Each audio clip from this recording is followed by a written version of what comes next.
Инхри сайхан эх орныхон хөгжил дэвшил эрүүл мэндийн тусламж үйлчилгээнд үнэтэй хувь нэмэр оруулж эрүүл мэндийн байгууллагын 69 мянган эмч совилогч эрүүл мэндийн ажилтан ажиллагчид та бүхэндээ монголчуудаа айлтан ирж буй шинэ оны халуун мэндийг хүргье. Улиран одож буй хуучин ондон ажил бүтээлийн амжилтын ариун эх онжилууд ариун эх үйлсээр үдэн гаргаж байна. Монгол улсын ерөнхийлөгчийн зарилгаар Монголын уламжлалт онгоох ухааныг салбарын зарлагтай усуулан салбарын зарлагтай салбарлуулан хүлээж авахд бэлтгэл ажлыг хангаж байна.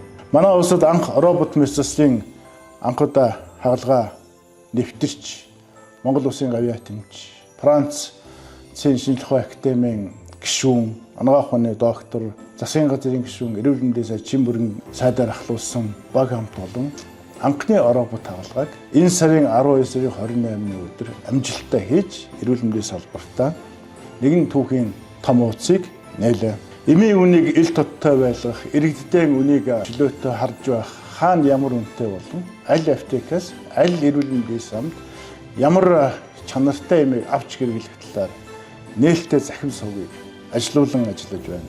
Мөн салбарын хэмжээнд эд эсрэгтэн шилжүүлэх үндэсний төвийн барилга совилогчийн хөгжлийн ордон амжилттай баригдаж явж байна.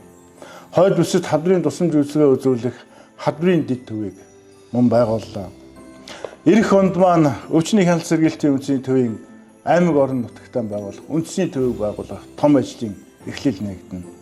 2026 оны 1 сарын 1-ээс салбарын ажилчдын цалин 30%-аар нэмэгдэж, тус ондон багтааж 75%-аар өсөх болно. 2026 онд Азийн хөгжлийн банкны дэмжлэгтэй хамтын ажиллагааны хүрээнд 1,300 тэрбум төгрөгийн санхүүжилттэй эрчим дэмжлэгээ яаралтай тусламжийн төв, яаралтай тусламжийн хөрөнгө оруулалтыг хийхээр бэлтгэл хангагдж байна.